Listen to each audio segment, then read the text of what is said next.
මේ ලෝකේ තියෙන ලොකුම ප්‍රශ්න වලින් එකක් තමයි නැන්දම්මගේ ලේලිගේ ප්‍රශ්නේ. හරියට නයයි මුකටියයි වගේ.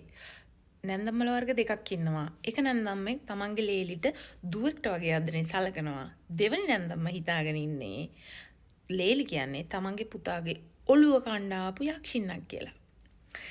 ගොඩක් වෙලාවට අපි කියන්නේ අම්මලා වැඩිම ආදරේ පුතාලට කියලානේ.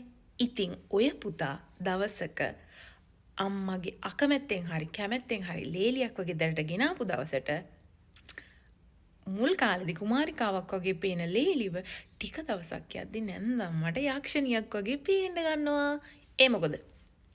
ආදරේ බෙදා ගන්න බැරුව. පුතාගේ ආදරේ තවත් ගෑණියෙක් විඳිනවා නැන්දම්මට දරා ගන්න බැරි වුණාම ඔන්න ඔතන ප්‍රශ්නයක් ඇති වෙනවා. ඔය ආදරෙන් ගලාගෙන යන ආදර කතා විවාහ ජීවිත ගොඩාක්ම කුරුවල් වෙන්න හේතුව තමයි නැන්දම්මගේ ඇඟිලි පැඟිලි ගැහිම. ඔය කසාද බඳින්දි කොල්ලන්ගේ කෙල්ලන්ගේ පොරොන්දම් ගලපන සීන් එකක් තියෙනව නේද? මම නම් කියන්නේ නැන්දම්මගේ කේන්දරේ ලේලිගේ කේන්දරේ තමයි ඉස්සලම බලන්න ඕනේ. එහෙනම් මේ ප්‍රශ්න 99.9%ක්ම බේරෙනවා. පව් අහිංසක කොල්ලා දෙපැත්තට මැදි වෙලා බලාගෙන ඉන්නවා. මොකද්ද කරන්න කියලා ඌට තේරුමක් නැහැ. අනේ නැන්දම්මේ නහින දෙහින කාලේ බණක් භාවනාවක් කරගෙන දිව්‍ය ලෝකයන්ට තියෙන කාලේ ලේලිට වෙනස්කම් කරලා අඩත් ඒට්ටම් කරලා හතුරුකම් කරලා අපායට ටිකට් එක ගහගන්න එපා. අනිත් එක තමයි කොල්ලනි. උඹලට බැයි නම් පැලක් හරි හදාගෙන වෙනම ජීවත් වෙන්න කසාද බැඳපු දවසක උඹලා කසාද බඳින්න එපා. අම්මගේ තුරුල්ලටම වෙලා හිටපල්ලා.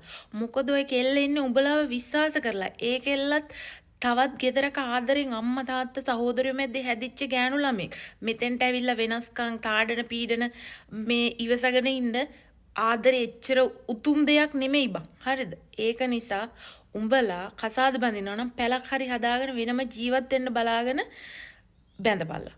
මං එකෙන් අදහස් කරන්නේ දෙමාපියන්ට සලකන්න ඕන නෑ, දෙමාපියන්ට සලකන්න එපා කියලා. දෙමාපියන්ට සලකන්න ඕන, අපි සලකන්න ඕන දෙමාපියන්ට. හැබැයි කරේ තියාගෙන නෙමෙයි. උඹලා විශ්වාස කරලා ආපු ගෑනිට අසාධාරණයක් කරන්න එපා බං. නැති බැරි කාලේ අම්මට සලකනවා වගේම ගෑනිටත් ආදරෙන් සලකන්න. උඹට දවසක උඹගේ ලෙයින් ඉපදිච්ච ළමයෙක් දෙන්න ඉන්න ගෑණියේ. උඹව බලාගන්න ඉන්න ගෑණියේ.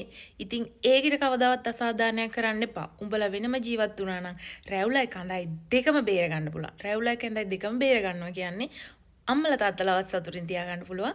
ගෑණිත් සතුටින් තියාගෙන පෞල් ජීවිතය ගත කරගන්න පුළුවන්. ඉතින් මම නම් කියන්නේ